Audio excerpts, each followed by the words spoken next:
Today, our Spotlight segment looks at a worsening human rights crisis in Egypt, where at least a dozen detainees have died this year. So reports Middle East Eye journalist Catherine Hurst in a story out today. Catherine is here with us to shed some light. Welcome, Catherine. Hello. So 13 deaths due to medical negligence, ill treatment and suicide in just the first few months of 2025. These were the findings you report from the Egyptian Commission for Rights and Freedoms. Why are we seeing so many detainee deaths? Yeah, so the numbers are slightly unclear, as in a lot of these cases. So it could be around a dozen. Some are reporting 11, some are reporting 13. It seems in the majority of these cases, they're reporting the cause is medical negligence. But again, that is hard to assess because there is such a lack of transparency around these figures and this data. In terms of the core of why this is happening, we are seeing a crisis under President Abdel Fattah al-Sisi, which involves rapidly deteriorating detention conditions and an explosion in prison numbers, the number of detainees. So that leads to dangerous overcrowding and abuses in those conditions. What exactly is it that we're looking at here? What are the circumstances surrounding these deaths, and how much evidence is there to link them directly to the conditions of imprisonment? So in recent weeks, 4 have died, and that includes, reportedly due to medical negligence. So I'm citing like watchdogs and rights groups who are saying this is the case. In a lot of the cases, the men are over a particular age and had particular health conditions, so we can conclude from that there was medical negligence involved. They could have died of natural causes. We won't be entirely sure, but rights groups are saying medical negligence has played a big role. Out of the cases in the last few weeks, there's 26-year-old Mahmoud Assad, who died in custody at a police station in Cairo. The police initially denied his death, but later said he had died due to a fight with other detainees. But relatives said that his body bore visible signs of torture. So we could conclude from that he was tortured to death, we just don't know. Another case was Mohammed Hassan Halal, who died of a fatal brain hemorrhage in custody. So he arrived at hospital unconscious. So we could also conclude from that medical negligence was involved. And is this a new trend we're seeing? You know, that there's been human rights reports on the conditions in Egyptian prisons for many years now. Yes. Are we seeing an increase in deaths due to medical negligence and other poor conditions in prison? In the last few years, the numbers are pretty consistent from what I can understand, but as I mentioned before, there is a real issue with lack of transparency. So I would say from the rights activists that I spoke to, they say that the numbers haven't changed significantly. I'm talking in kind of like the last couple of years. However, it could be likely to increase. And detention conditions are definitely deteriorating. The other thing to bear in mind is that this is an ageing prison population. So there are people who are, in their 60s, 70s being denied treatment, so we're likely to see more deaths soon. So an ageing prison population, a growing prison population? Yes, absolutely. And deteriorating conditions in those prisons. This could be a recipe for a worsening situation. Yes, so under Sisi, I believe we don't have concrete numbers on this because he has repeatedly refused to release accurate figures, but it's estimated that some 120,000 prisoners are in Egyptian prisons, but that was back in, I think, 2020, and the prison system has capacity for 55,000, so you can imagine the situation. Now, I know that you've had some difficulty reporting on this story and had to push it back a couple of times. What are the main obstacles you face when reporting on this situation? So I mentioned this a few times, but lack of clarity on facts and numbers. So I'm relying very much on very brave rights activists and groups, often based in the diaspora. And a lot of it is anecdotal. So a lot of these pieces of information are recorded on social media, on Facebook posts. You're kind of piecing together bits of information, and they change all the time. So it's been it's not an easy thing to report on. And you also have to be wary of speaking to activists in the country who might have security concerns. So there's lots of fear surrounding this issue. Absolutely. Well, thank you for bringing it to light. You can read Catherine's full report on the website now. We will post a link in the show description. Catherine Hurst, thank you. Thank you. Now, last week, Middle East Eye reported on a protest in Manchester where members of the Egyptian diaspora demanded the release of political detainees held in Egyptian prisons, including British dual national and world-famous activist Alaa Abdel Fattah, who has just fallen ill after marking the 50th day of his hunger strike.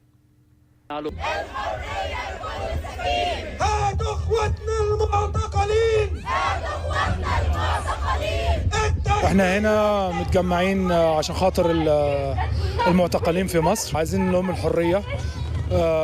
من 2013 إلى الآن حوالي 24 عيد بعيد عن أسرهم وبعيد عن أهلهم. أنا أحد المتضررين من الاعتقالات. الوالد من 2013 معتقل إلى الآن بحكم جائر 15 عام. أخي الأصغر معتقل بحكم 25 سنة.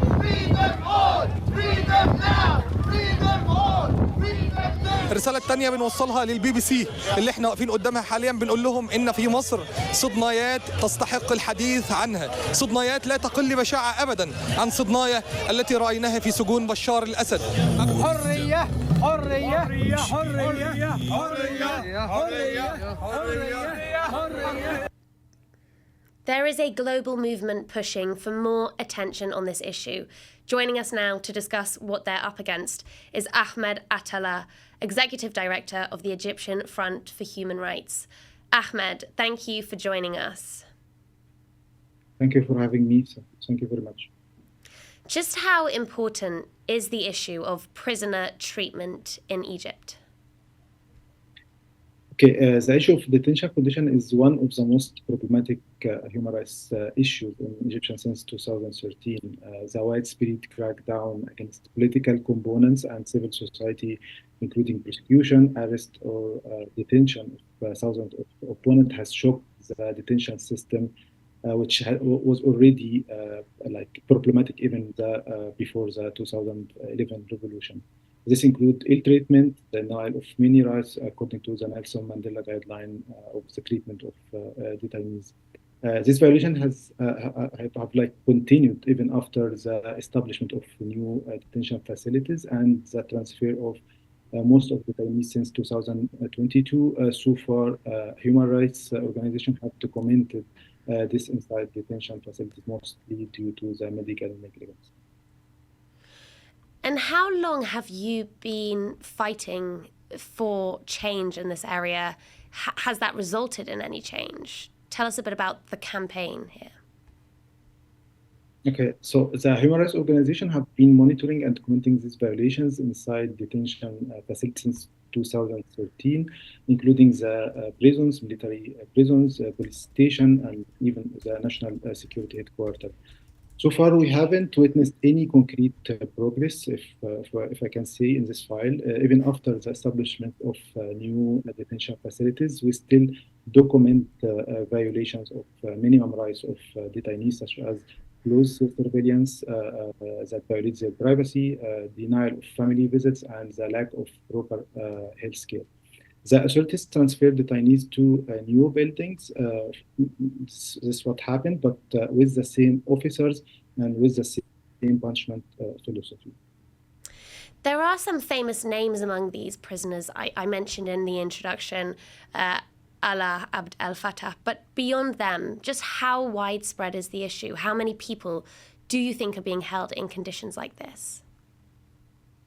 Yeah, so despite the lack of transparency from the government side, a lot of statistics from Egyptian and international organizations indicate that there are around thousands of detainees, whether in pretrial detention or convicted in politically motivated cases, who face several kinds of violations.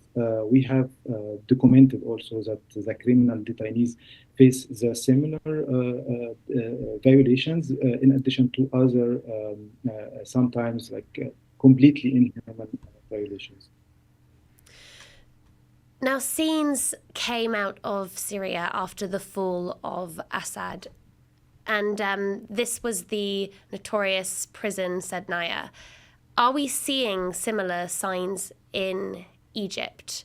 What exactly do we know about the conditions in these prisons when there's so little transparency? And is there a risk of a discovery coming out like what came out in Syria? Yeah. So we document several patterns of violations, such as ill treatment, denial of family visit, denial of education, solitary confinement, and medical negligence, even for the elderly detainees. In the new detention facilities, they also keep the lights on in the cells 24 hours, and each cell has cameras. In contrast, these conditions actually forced several detainees to start a hunger strike against what happened to them, and some of them actually attempted suicide. So, in contrast of these acts, the prison officers also responded with punishment and transferring some of the detainees and leaders to other prisons, and or sometimes detaining them in solitary confinement. So we learn about detention conditions through the former detainees, documenting with them, and also with the detainees' families and their lawyers. So. Now, footage you were seeing on the right there showed the discovery of the prison in Sednaya in Syria, which activists have likened to the situation in Egypt that we're talking about today. It's not just the conditions inside prisons, however, that activists have flagged, also the causes of imprisonment. Political prisoners, people held under administrative detention. What is the judicial process like by which many of these people are ending up in these prisons? Yeah. In Egypt, once you are arrested, if you are not forcibly disappeared, you will appear before the prosecution to investigate your case. If you are accused, you will be placed in the pre-trial detention, sometimes for up to 5 years, which happens sometimes. And after that, you might be referred to a trial or something like that. In political motivated cases, this often happen, and in addition to that, there is other patterns such as case rotation, which means that adding the same detainees on other cases on the similar accusations, just to make sure the detainees will remain in the detention as they want. Now, my final question, just before we lose you, is that we know Egyptian activists are not safe when criticising the government there. We also know that they're not strictly safe in exile when even diaspora activists are targeted through family members. How come you are choosing to speak without anonymity? Okay, so of course we face threats due to our ongoing activism, but I believe that we as Egyptian human rights defenders abroad, we have kind of commitment to defend and raise victims' voices who are cannot speak loudly. Well, thank you for sharing your insights with us today, Ahmed Attallah.